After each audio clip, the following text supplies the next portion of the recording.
Hello students, welcome to J Tuition. In the video, exercise 5.3 18th sum பாருங்க. A spiral is made of successive semicircles with centers alternatively at A and B. ஒரு ஸ்பைரல்னா இந்த மாதிரி இருக்கும் இல்லையா? So இந்த மாதிரி சுத்திக்கிட்டே வருதுன்றாங்க. அது என்னன்னா அதுக்கு செமி சர்க்கிள்ஸ் இருக்கு. பிகாஸ் இங்க பாருங்க, இது ஒரு செமி சர்க்கிள், இது ஒரு செமி சர்க்கிள். அதே மாதிரி இது ஒரு செமி சர்க்கிள் அண்ட் இது ஒரு செமி சர்க்கிள். இந்த மாதிரி செமி சர்க்கிள்ஸ் இருக்கு. With centres alternatively at A and B. அப்படின்னா இந்த மேல L1 இருக்குல்ல, இதுக்கு சென்டர் A. அதுக்கப்புறம் கீழே L2 இருக்குல்ல, இதுக்கு சென்டர் B.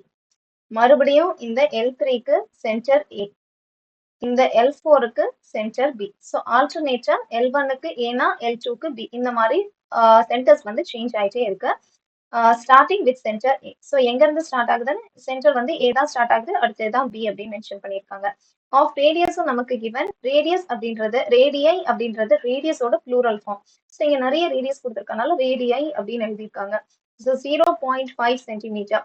ஸோ ஸ்டார்டிங் இதோட இந்த L1ஓட ரேடியஸ் என்ன அப்படின்னா 0.5 சென்டிமீட்டர்.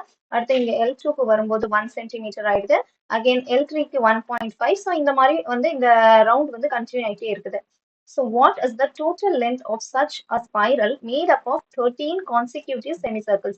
ஸோ நம்ம கிட்ட டோட்டல் லென்த் கேட்டிருக்காங்க. ஸோ டோட்டல் லென்த்னா நீங்க சம் தான் கண்டுபிடிக்கணும். இதே மாதிரி 13 ஸ்பைரல்ஸ் இருக்கு அப்படின்னு சொல்லியிருக்காங்க. ஸோ செமி சர்க்கிள்ஸ் வந்து இப்போ இங்க 1, இது 2, அடுத்தது இது 3, இது 4th செமி சர்க்கிள் வரைக்கும் இருக்கு. இது மாதிரி 13 செமி சர்க்கிள்ஸ் இருக்குது அண்ட் அதோட ரேடியஸ் வந்து இந்த டிஃபரன்ஸ்ல தான் இருக்குது அப்படின்னு சொல்லிட்டாங்க. இப்போ நம்ம அதோட சம் கண்டுபிடிக்கணும். என்ன ஹிண்ட் கொடுத்துருக்காங்கன்னா length of successive semicircles L1, L2, L3, L4 with centres AB, AB இப்படி சேஞ்ச் ஆகிட்டே வருது. ஸோ நம்ம கண்டுபிடிக்கலாம். ஸோ லென்த்ன்னு கேட்டிருக்காங்க. ஸோ இங்க லென்த் ஆஃப் செமிசர்க்கிள் அப்படின்றது circumference of semicircle. Circumference of semicircle 2πr/2 formula. நம்ம 2 கேன்சல் பண்ணிட்டோம்னா நமக்கு πr இருக்கு. இப்போ நமக்கு ரேடியஸும் given. L1 length of first semicircle எப்படி கண்டுபிடிப்போம்? pi into r1. r1 அப்படின்றது pi into first radius 0.5. அதே மாதிரி L2 அப்படின்றது pi into 1.0. அதே மாதிரி L3 கண்டுபிடிக்கும் போது pi into 1.5. ஸோ இந்த மாதிரி கண்டினியூ ஆயிட்டு இருக்கும். அண்ட் நம்மளோட AP எப்படி வரும்னா L1, L2, L3 up to L13 வரைக்கும் AP இருக்கும். நம்ம சம் ஆஃப் 13 இது அவ்வளவு சம் பண்ணி நம்ம கண்டுபிடிக்கணும். T-யோட வேல்யூ பாருங்க 0.55. D என்ன அப்படின்னா L2ல இருந்து L1 மைனஸ் பண்ணணும். ஸோ 1.05 மைனஸ் 0.55 என்ன வருது நமக்கு 0.55. என்னன்றது 13. ஃபார்முலா யூஸ் பண்ணணும். Sn is equal to n/2 into 2a plus n minus 1 into b. So Sn is equal to என்னோட value 13 divided by 2 into a ஓட வேல்யூ 0.55 plus 12 into 0. b ஓட value 0.55 தான். So substitution 13 by 2 6.5 எழுதிக்கலாம்.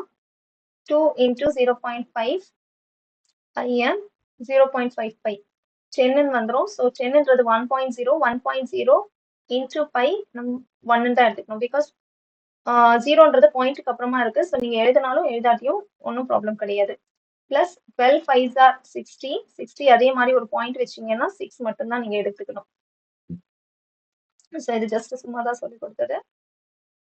So 6 pi is equal to 6.5 into 7 pi வந்துடும்.